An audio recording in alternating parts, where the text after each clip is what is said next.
Hello students, in this video we are starting exercise 2.3। तो अगर हम क्वेश्चन नंबर 1 की बात करें तो यहाँ पे क्या दिया है, फाइंड द फॉलोइंग। और फॉलोइंग में हमें यहाँ क्या दिया है, 2 कॉमा इन्फिनिटी और यूनियन 3,5। अब यहाँ पे जो दो ब्रैकेट बने हुए हैं ये क्लोज इंटरवल कहलाते हैं। अब क्लोज इंटरवल होता है क्या, जिसका हमें एंड पॉइंट दोनों मालूम है। जैसे अगर हम बुक देखें, बुक के पेज नंबर 35, यहाँ पेज नंबर 35 पर अगर हम देखें, यहाँ ओपन इंटरवल लिखा हुआ है। ओपन इंटरवल क्या होता है, जिसमें हमें एंड पॉइंट ना पता हो। जैसे कि ये लिखा हुआ है, it doesn't include end point P and Q. और ओपन इंटरवल को हम किससे रिप्रेजेंट करेंगे, स्मॉल ब्रैकेट से रिप्रेजेंट करते हैं। लेकिन अगर हम इसी के नीचे सेकंड पेज पर जाएं तो यहाँ पे क्लोज इंटरवल भी लिखा हुआ है। Close interval is a set of all the real numbers. और आगे ब्रैकेट में क्या लिखा है, denoted by square root P Q लिखा हुआ है। Then it include the end point P and Q, यानी इसका एंड पॉइंट हमें पता होता है कि कहाँ से स्टार्ट हो रहा है और कहाँ पर ख़त्म हो रहा है। देन उसके बाद सेमी ओपन या सेमी क्लोज इंटरवल है, जिसका एक पॉइंट हमें पता हो। अगर हमें पी नहीं पता होगा तो उस पर हम स्मॉल ब्रैकेट बना देंगे, और क्यू पॉइंट पता होगा यानी स्टार्टिंग पॉइंट पता होगा, और एंड नहीं पता होगा और एंड पॉइंट पता होगा तो हम स्टार्टिंग पॉइंट पे सेमी सर्कल यानी स्मॉल ब्रैकेट बनाएंगे, जबकि उस पर क्यू पर close bracket, close square bracket बनाएंगे। इसी तरह अगर हमें एंड पॉइंट नहीं पता होगा और स्टार्टिंग पॉइंट पता होगा तो स्टार्टिंग पॉइंट पर क्या आएगा, स्क्वायर ब्रैकेट आएगा, और स्टार्टिंग पॉइंट पर क्या आ जाएगा, एंडिंग पॉइंट पर क्या आ जाएगा, स्मॉल ब्रैकेट आ जाएगा। देन इसके बाद हमें कुछ टर्मिनोलॉजीज पता होनी चाहिए विचार। अगर हम यहाँ पे नोट पे देखें क्या लिखा हुआ है, P Q minus P Q. यहाँ पर क्लोज ब्रैकेट इंटरवल है, यहाँ ओपन इंटरवल है, तो वो किसके बराबर होगा, curly bracket of P Q. ये हम क्वेश्चन में देखेंगे हमें किस तरह से, अगर कोई दी हुई होगी तो ये डायरेक्ट हम आंसर लिखेंगे। और अगर close interval of P Q और open interval of P Q दिया हुआ है तो वो किसके बराबर होगी, close interval of P Q के बराबर होगी। ये कुछ टर्मिनोलॉजीज हैं जो हम क्वेश्चन नंबर 1 में यूज़ करेंगे। तो move on to question number 1। अगर हम क्वेश्चन नंबर 1 की बात करें, यहाँ पर क्वेश्चन नंबर 1 क्या दिया हुआ है, दोनों क्लोज इंटरवल में दिए हुए हैं। अब हमने जो पॉइंट्स पढ़े थे उनमें कोई भी ऐसा नहीं था जिसमें दोनों जो है वो क्लोज इंटरवल के साथ हों। तो इसको हम सॉल्व किस तरह से करेंगे, अगर हम ओपन इंटरवल की बात करें, सॉरी क्लोज इंटरवल की बात करें, क्योंकि यहाँ पे क्लोज इंटरवल दिया हुआ है, तो 2 से इन्फिनिटी तक, 2 से इन्फिनिटी तक ये हमें, क्योंकि एंडिंग पॉइंट दोनों के पता है। यूनियन लेना है 3 और 5। अगर हम इसके बीच में देखें 2, 3, 4 और 5, यानी ये जो 3 और 5 है इन 2 और इन्फिनिटी के बीच में ही है, तो हम अपना स्टार्टिंग पॉइंट क्या रख सकते हैं, 2, और एंडिंग पॉइंट इधर क्या आएगा, इन्फिनिटी आएगा, क्योंकि इन दोनों ने जो सेकंड वैल्यू दी हुई थी उसको कवर कर लिया। तो इसका आंसर क्या आएगा, 2, इन्फिनिटी।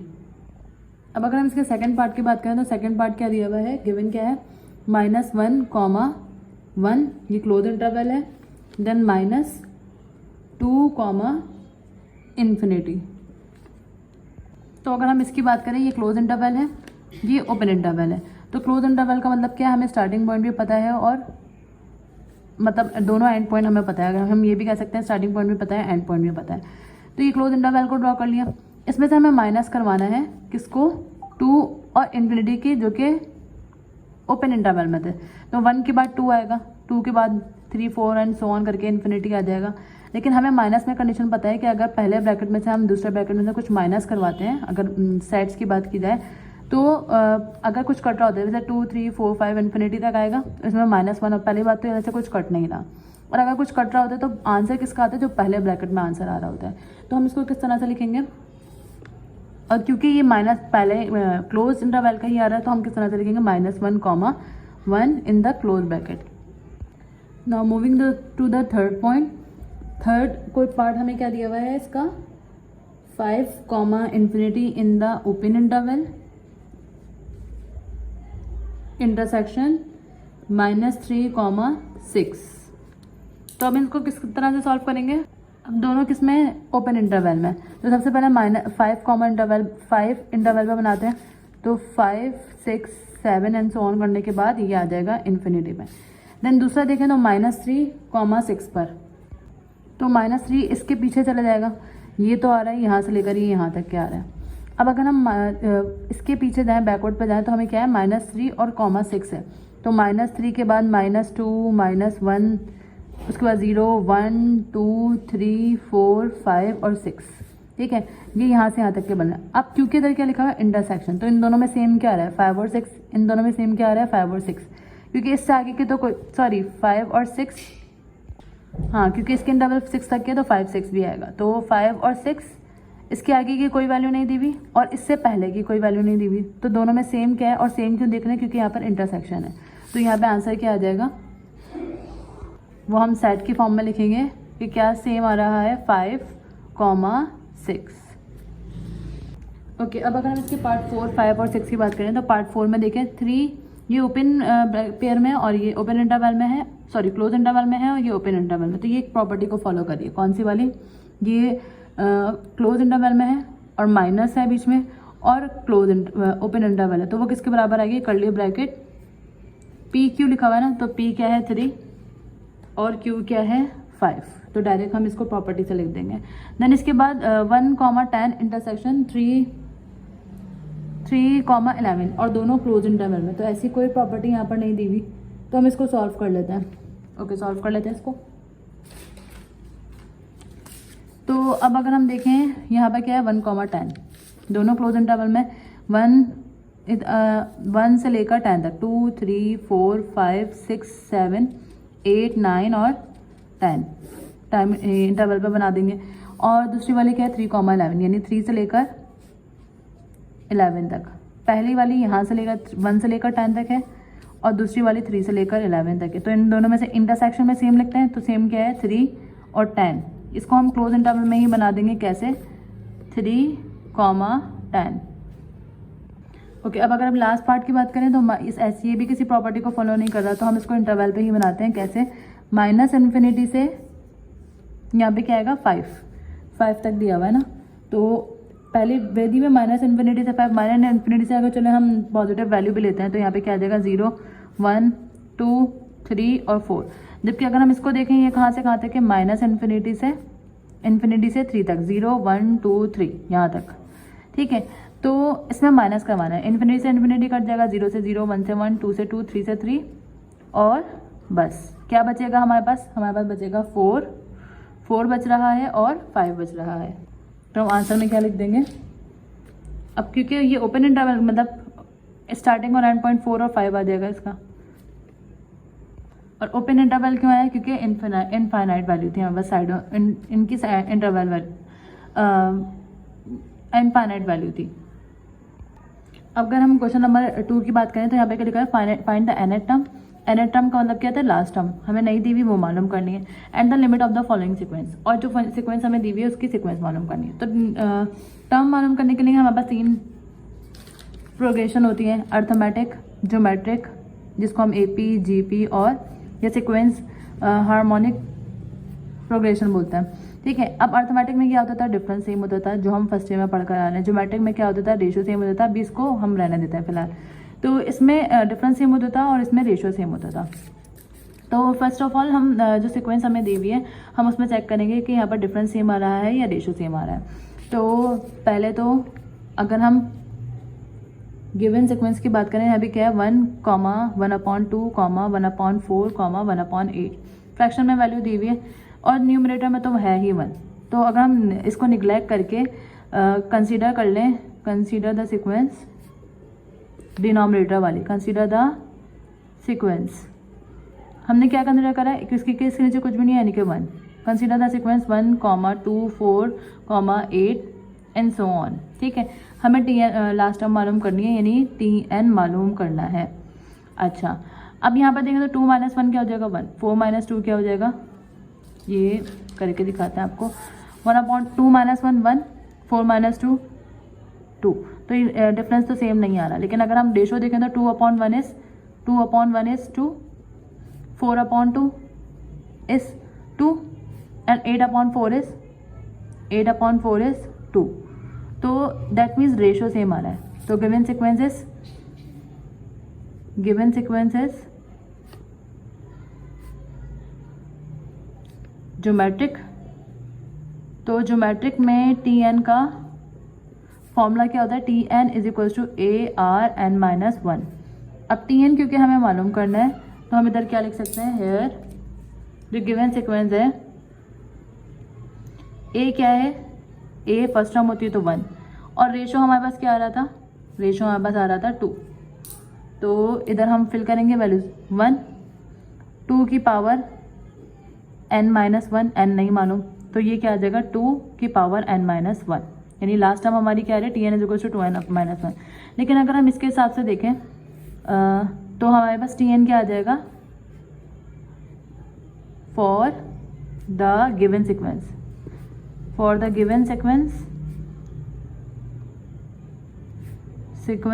Tn इक्वल्स टू 1/2 की पावर n माइनस 1, क्योंकि ये 2 की पावर n माइनस 1 तो किसका है, हमने इस सीक्वेंस से निकाला है। लेकिन अगर हम गिवन सीक्वेंस को देखें तो ये वैल्यू 1/, यानी डिनोमिनेटर में दी हुई है। तो हमारे पास लास्ट टर्म क्या आ गई 1/2n माइनस 1। अब हमें क्या निकालना है, लिमिट मालूम करनी है। फॉर लिमिट के लिए हम क्या करेंगे, दोनों तरफ taking limit on both side लगा देंगे, taking limit on both side. तो हम लिमिट किस तरह से लिखेंगे, क्योंकि हमें नहीं पता कितनी वैल्यूज है, तो लिमिट n टेंड्स टू क्या आ जाएगा, infinity. Tn is equal to इसके बोथ साइड पर लेंगे, तो limit n tends to infinity 1/2 की पावर n माइनस 1। अब लिमिट अप्लाइंग लिमिट करेंगे 1/2 की पावर इन्फिनिटी माइनस 1। किसी भी इस पर पावर इन्फिनिटी आ जाती है तो वो पूरी टर्म किसके बराबर हो जाती है, 1/इन्फिनिटी के, और 1/इन्फिनिटी बराबर होता है 0 के। तो हमारे पास ये क्या आ गया, limit n tends to infinity, और Tn की लिमिट हमारे पास आ गई 0, which is the answer of part 1।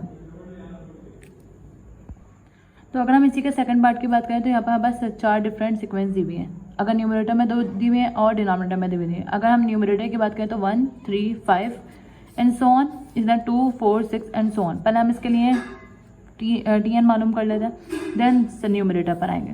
तो अगर हम इधर देखें 3 - 1 = 2, 5 - 3 = 2, डिफरेंस सेम आ रहा है, यानी कि टर्म का फॉर्मूला क्या लगेगा, a + n - 1d, क्योंकि अर्थमेटिक है। अब इधर a क्या है 1, n - 1 ऐसे ही आएगा, और डिफरेंस क्या आ रहा था, इधर लिख देता है हेयर a = 1, और डिफरेंस हमारे पास क्या आ रहा है, 2 आ रहा है। तो 3 - 1 = 2, 5 - 3 = 2, यहाँ पे क्या आ जाएगा 2। तो 1 + 2 जब n से मल्टीप्लाई होगा तो 2n, -2 जब 1 से मल्टीप्लाई होगा तो 2, 2n ऐसे ही आया, 1 - 2 = -1, ये आ गया Tn। ये किसको सॉल्व कर कर आया, इस वाली टर्म को सॉल्व, इस वाली सीक्वेंस को सॉल्व कर कर आया। अब हम इसकी बात करें तो यहाँ पर a क्या हो जाएगा 2, और डिफरेंस क्या आ रहा है, डिफरेंस या रेशो देख लेते हैं, 4 - 2 = 2, 6 - 4 = 2, तो डिफरेंस आ रहा है 2, तो इधर हम 2 लिख देंगे। यहाँ पे क्या लगेगा, Tn = a + n - 1d।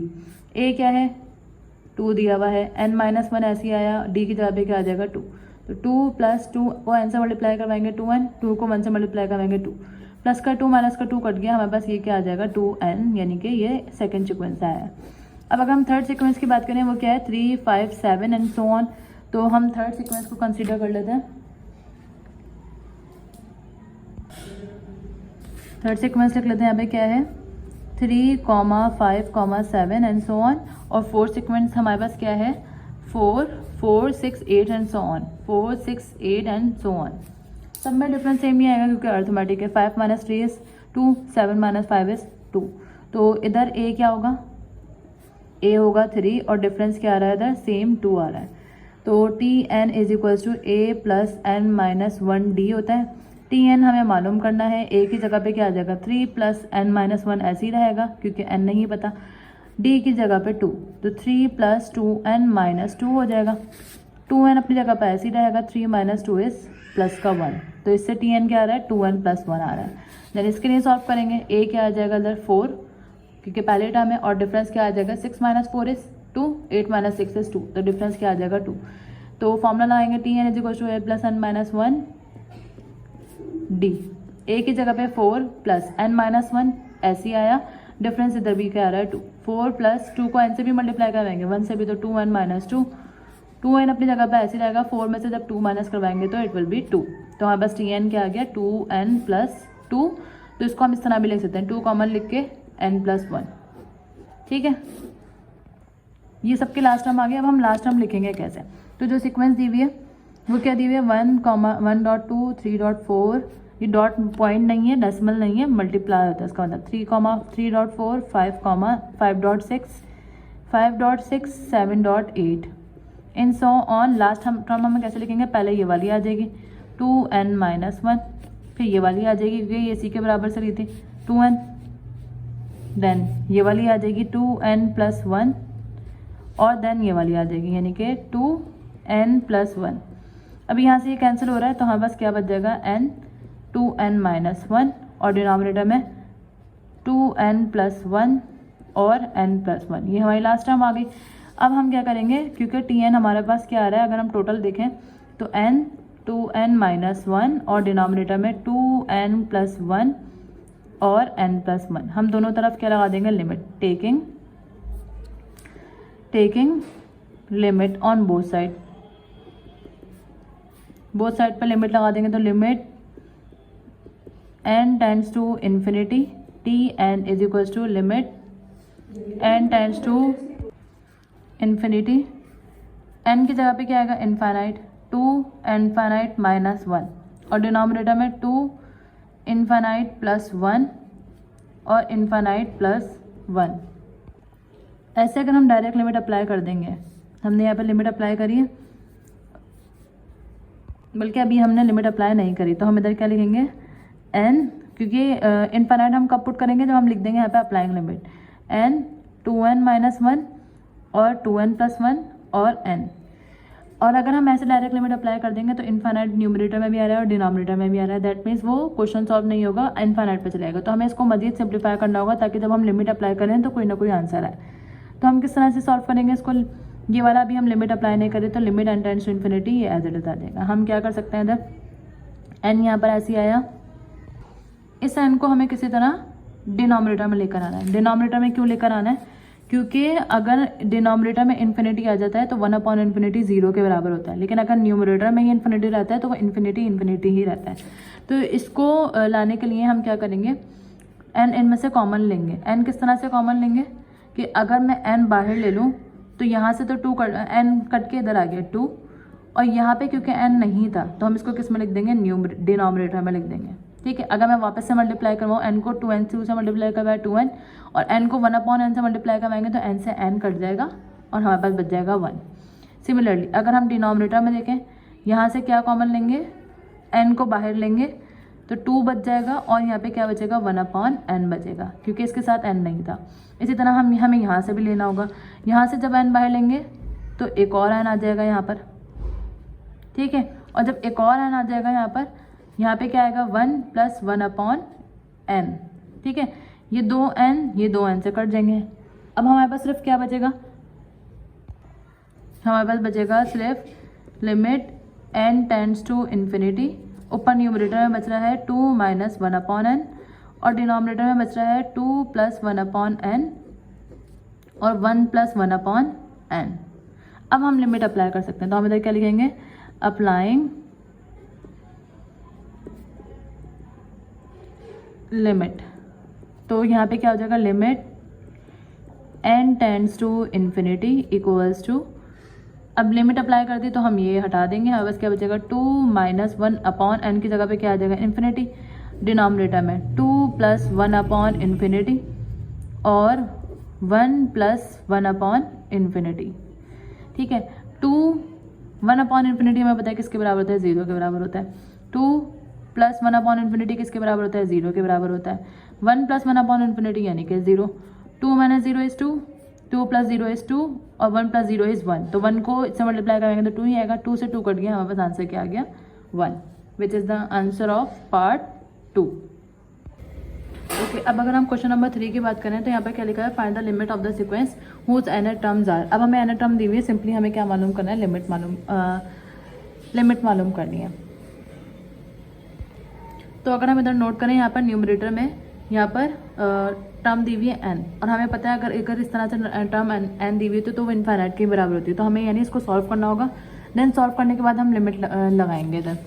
तो an इज इक्वल्स टू, इसको सॉल्व हम किस तरह से करेंगे, an इज इक्वल्स टू 1+5, अब पहले क्वेश्चन डाल लेते हैं 7n है। ठीक है, इसमें से कॉमन करेंगे हम, या फिर हम ये कह सकते हैं multiply and dividing by n करवा दें। तो हम सिंपल में क्या लिख देते हैं, n कॉमन ले लिया हमने। अब क्योंकि इसके साथ n नहीं है तो यहाँ पे क्या आ जाएगा, 1/n, जिसके साथ नहीं होगी वो टर्म तो वो डिनोमिनेटर में आ जाएगी। इसके साथ क्योंकि n है तो वो कॉमन आ चुकी है, ये क्या हो जाएगा 5। इसको मैं सिंपल वे में सॉल्व करके दिखा देती हूँ। हमने क्या करा है 1 + 5n था, अगर मैं n बाहर ले लूँ इससे तो 1/n + 5 आ रहा है। अगर मैं इस n को वापस से मल्टीप्लाई कराऊँ तो ये क्या हो जाएगा n/n, और ये n इससे मल्टीप्लाई होगा तो 5n हो जाएगा। n से n कट जाएगा, 1 + 5n आ जाएगा। दैट मीन्स ये प्रोसेस बिल्कुल सही है कॉमन वाला। तो अभी फ़िलहाल 7n हम ऐसे ही रहने देते हैं। क्यों? क्योंकि n से n कट जाएगा, हमारे पास क्या टर्म बची 1/n + 5 और डिनोमिनेटर में 7। अब हम क्या लिख सकते हैं, taking limit on both side, taking पहले लिमिट ऑन बोथ साइड लेंगे, लिमिट लेंगे उसके बाद अप्लाइंग लिमिट करें, लिमिट ऑन बोथ साइड।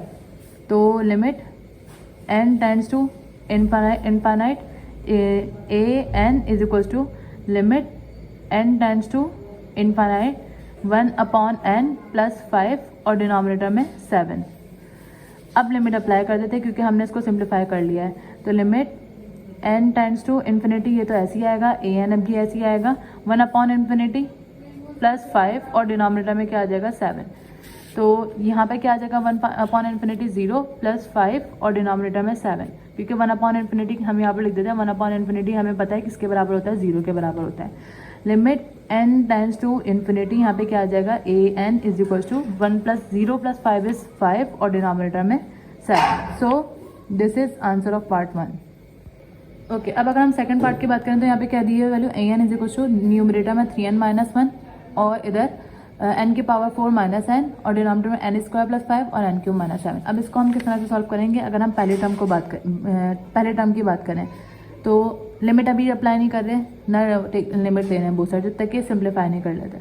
तो इन दोनों में से कॉमन हम क्या ले लेंगे, 3, सिर्फ n कॉमन ले लेते हैं, वो तो नंबर है, n 3 - 1 क्या आ जाएगा n, क्योंकि इसके साथ n नहीं था तो n लगा दिया, 3 इधर से बच गया, n हमने कॉमन ले लिया। अब इधर देखेंगे क्योंकि इधर n की पावर 4 है -n, तो हाईएस्ट पावर जो होगी ना, जैसे n की पावर 4 और n में से हाईएस्ट पावर क्या है n की पावर 4, तो n की पावर 4 कॉमन आ जाएगी, और जो कॉमन आ रही है यहाँ पे ये पूरा कैंसिल हो गया, यहाँ पे क्या बच गया 1 माइनस, अब n की पावर 4 हमने कॉमन लिया है, जबकि यहाँ पर क्या है n, तो जो वैल्यू जैसे हमने n की पावर 4 में से n कॉमन लिया है, तो हमने क्या कहा था, जिससे नहीं आ रहा होता उसको हम क्या करते हैं डिवाइड करवा देते हैं उससे, तो n से कट जाएगा, हमारे पास क्या आ जाएगा 1/n³। तो हम यहाँ पे क्या लिख सकते हैं 1/n³। अच्छा, अब डिनोमिनेटर की बात करते हैं। डिनोमिनेटर में यहाँ n² है तो और इधर 5 है, तो कॉमन क्या आएगा n² आएगा, और हमारे पास क्या बच जाएगा 1, इधर 1 बचेगा प्लस 5, और n² पूरा ही इधर नहीं है तो ये पूरा क्या आ जाएगा डिनोमिनेटर में आ जाएगा। अब इधर n³ है और इधर 7 है, तो n³ जब हम कॉमन लेंगे तो यहाँ पे क्या आ जाएगा 1 माइनस 7 के डिनोमिनेटर में क्या आ जाएगा, क्योंकि 7 के साथ n नहीं है कुछ भी, यहाँ पर n था तो इसलिए हमने कैंसिल करवा दिया था। अब यहाँ पे कुछ भी नहीं है तो यहाँ पे क्या आ जाएगा n³। अब देखते हैं n और n की power 4 bases same, power will be added, n की पावर क्या बन जाएगी 5, क्या बचेगा 3 - 1/n। इसको पूरा सिंप्लीफाई करने के बाद हम लिमिट पर आएंगे, 1 - 1/n³ और डिनोमिनेटर में n² और n³ bases same, power will be added, 1 + 5/n² और 1 - 7/n³। n की पावर 5 से n की पावर 5 कैंसिल, तो हमारे पास an क्या बच जाएगा 3 - 1/n न्यूमरेटर में, 1 - 1/n³ न्यूमरेटर में, और डिनोमिनेटर में 1 + 5/n² और 1 - 7/n³। अब हम क्या लिखेंगे, taking limit on both side. Both side पे जब हम लिमिट लेंगे तो limit n tends to infinite a n is equals to limit n tends to infinite 3 - 1/n और 1 - 1/n³, और डिनोमिनेटर में 1 + 5/n², और यहाँ पर एक और टर्म क्या बची है 1 - 7/n³। ओके, देन इसके बाद जब हम लिमिट अप्लाई करेंगे, यहाँ पे अप्लाइंग लिमिट कर देंगे डायरेक्ट, तो limit n tends to infinity a n equals to, ये ख़त्म होगी 3 - 1/∞ 1 - 1/∞ का स्क्वायर, सॉरी क्यूब है, इन्फाइनाइट का क्यूब भी होगा तो 1/∞, चाहे क्यूब में हो चाहे कोई भी पावर है 0 ही रहेगी, 1 + 5/∞, का स्क्वायर, क्योंकि इन्फानाइट तो इन्फानाइट है, 7 अपॉन इन्फानाइट क्यूब। अच्छा 3 माइनस 0 हो जाएगा और 1 माइनस 0 हो जाएगा। 1 प्लस 5 अपॉन इन्फिनिटी है, तो इधर कोई भी नंबर हो हमारे पास, 1 हो चाहे 2, अगर डिनोमिनेटर में इन्फानाइट आ गया दैट मीन्स वो किसके बराबर होगा, 0 के बराबर होगा। अब 7 अपॉन इन्फिनिटी का क्यूब है तो ये भी किसके बराबर होगा, 1 माइनस 0 के। 3 minus 0 is 3, 1 minus 0 is 1, 1 plus 0 is 1 और 1 माइनस 0 इज 1। तो हमारे पास आंसर क्या आ जाएगा, 3/1 इज 3 और 1/1 इज 1, दैट मीन्स हमारे पास आंसर क्या आ गया, 3। इसको हम लिख लेते हैं कि limit n tends to infinity an किसके बराबर आ गया, 3 के बराबर आ गया। ये हमारा आंसर हो गया पार्ट 2 का। ओके अब अगर हम लास्ट पार्ट की बात करें तो लास्ट पार्ट क्या है, n+1 infinity, n infinity minus n+1 infinity. इसको भी पहले हम सिंप्लीफाई करेंगे क्योंकि डायरेक्ट अगर इन्फिनिटी आ गया दैट मीन्स वो इन्फानाइट पे ही चले जाएगा, और हमें हमेशा लिमिट में ये बात याद रखनी है कि आंसर इन्फानाइट नहीं जाना चाहिए, इसको सॉल्व करना पड़ेगा। तो an is equal to n+1 infinity है। अब n+1 इन्फिनिटी बराबर होता है, n+1 इन्फिनिटी का मतलब क्या है कि अगर मैं इससे एक पहली वाली टर्म लूँ तो n+1, एक पहली टर्म का मतलब क्या है, पीछे जाना। इन्फानाइट का मतलब क्या होता है कि बिल्कुल लास्ट टर्म। और अगर हम ये क्या है, तो अगर हम इसका फैक्टोरियल लेते हैं तो n+1 का फैक्टोरियल किसके बराबर होगा, जैसे अगर हम 4 का फैक्टोरियल लेते हैं तो 4 का फैक्टोरियल का मतलब क्या है, 4 मल्टीप्लाई बाय 3 फैक्टोरियल, या फिर एक एक टर्म कम होती जाती है, 3 मल्टीप्लाई बाय 2 का फैक्टोरियल, इस तरह से। तो जो भी लास्ट लगाते हैं हम उसका फैक्टोरियल लगता है। तो अगर हम n+1 फैक्टोरियल की बात करें तो n+1 ऐसे आएगा, और n+1 का n+1 माइन एक कम करना है ना, तो n+1 तो ऑलरेडी है, -1 करवाएंगे और उसका फैक्टोरियल, तो प्लस का 1 माइनस का 1 कट जाएगा, यहाँ पे क्या बचेगा, n+1 और n का फैक्टोरियल। यानी हम ये कह सकते हैं n+1 का फैक्टोरियल किसके बराबर होता है, n+1 और n फैक्टोरियल। तो जब हम इसको सॉल्व करेंगे तो n+1 का फैक्टोरियल किसके बराबर है, n+1 n फैक्टोरियल।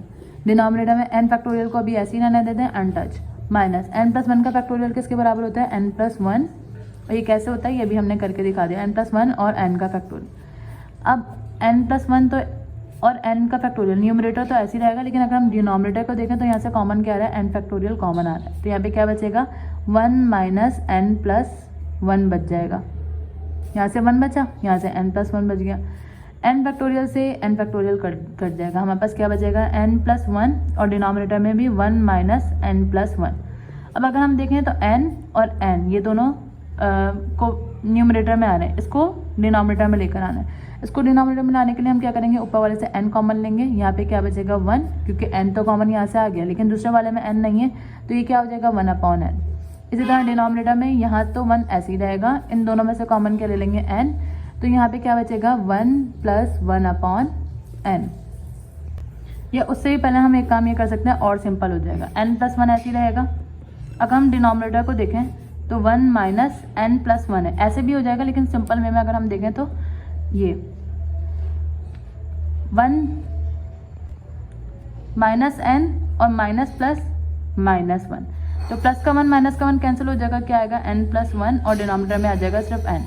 अब हमें सिर्फ ऊपर न्यूमरेटर से कॉमन क्या लेना है, n कॉमन ले लेंगे, तो हमारे पास क्या बचेगा, यहाँ पे 1 + 1/n, और डिनोमिनेटर में क्या आ जाएगा, सिर्फ n, इसमें से कुछ भी कॉमन नहीं आ रहा। अब कॉमन लिया भी नहीं क्योंकि n से n कट जाएगा, तो हमारे पास क्या बचेगा, सिर्फ 1 + 1/n। ऐसे भी हो जाता, लेकिन फिर हमें एलसीएम लेना पड़ता, फिर वो लंबा प्रोसेस होता है। जो सिंपल फॉर्म है वो हमने उस तरह से कर दिया। अब हम क्या करेंगे, taking limit on both side, तो taking limit on both side, जब बोथ साइड पे लिमिट लेंगे तो limit n tends to infinity an is equals to limit n tends to infinite 1 + 1/n। Direct limit apply कर देंगे, तो जब हम अप्लाइंग लिमिट यहाँ पर लिखेंगे तो limit n tends to infinity an is equals to 1 + 1/∞, और 1/∞, 1 + 1/∞ का मतलब क्या है, 1/∞ बराबर होता है 0 के। यहाँ पर हम लिख देते हैं 1/∞ किसके बराबर होता है, 0 के बराबर होता है। तो 1 + 0 क्या हो जाएगा हमारे पास 1, which is the answer of limit n tends to infinity an, which is part 3 of question number 3. Okay अब अगर हम क्वेश्चन नंबर 4 की बात करें तो यहाँ पे क्या लिखा है, find the limit of the function y is equal to 5x upon x plus 1 for x tends to infinity. अब हमें x टेंड्स टू इन्फिनिटी यहाँ पर बोला हुआ है कि इन्फिनिटी के हिसाब से ही काम करना है हमें. तो यहाँ पर हमें क्या दिया हुआ है, function y is equal to 5x. पहले इसको सिंप्लीफाई करेंगे. क्यों सिंप्लीफाई करेंगे, क्योंकि यहाँ पे क्या आ रहा है x, यहाँ पे भी x आ रहा है. तो पहले हम क्या करेंगे, इसको इसमें से 5x कॉमन नहीं आ सकता क्योंकि दो वैल्यूज़ नहीं है यहाँ पर. कॉमन किस में से लें, लेकिन इसमें से कॉमन ले सकते हैं हम. क्या कॉमन लेंगे, x. तो यहाँ पे क्या बच जाएगा 1, और क्योंकि इधर x नहीं है तो यहाँ पे क्या आ जाएगा 1 अपॉन x. अब इस x से क्योंकि x कट गया तो हमारे पास क्या बच जाएगा 5 अपॉन 1 प्लस 1 अपॉन x. अब हम क्या लिख कर सकते हैं, applying limit on both side, applying या taking limit on both side, limit on both side. तो ये क्या हो जाएगा, लिमिट किसके हिसाब से करना था, x टेंड्स टू इन्फिनिटी, और फंक्शन किसका दिया हुआ था, y का दिया हुआ था. और 5 इधर भी आ जाएगा limit x tends to infinity 5 upon 1 plus, यहाँ पे करके लिख देते हैं 5 upon 1 plus 1 upon infinity. Sorry x आएगा भी क्योंकि हमने अभी लिमिट नहीं लगाई है, x आ जाएगा. ठीक है, अब हम क्या करेंगे, क्योंकि हम इसको सॉल्व कर चुके हैं, हम लिख देंगे यहाँ पर अप्लाइंग लिमिट. तो ये क्या हो जाएगा, limit x tends to infinity, किसका फंक्शन दिया हुआ है, y का फंक्शन दिया हुआ है 5 अपॉन 1 प्लस 1 अपॉन इन्फिनिटी. 5 ऐसे आया, 1 प्लस 1 अपॉन इन्फिनिटी किसके बराबर होता है, 0 के बराबर होता है. तो limit x tends to infinity, ये ऐसे आया 5 1 प्लस 0 इज, इधर लिख देते हैं पहले 5 1 प्लस 0 इज 1. 5 अपॉन 1 किसके बराबर होता है, 5 के बराबर होता है, विच is the answer of question number 4.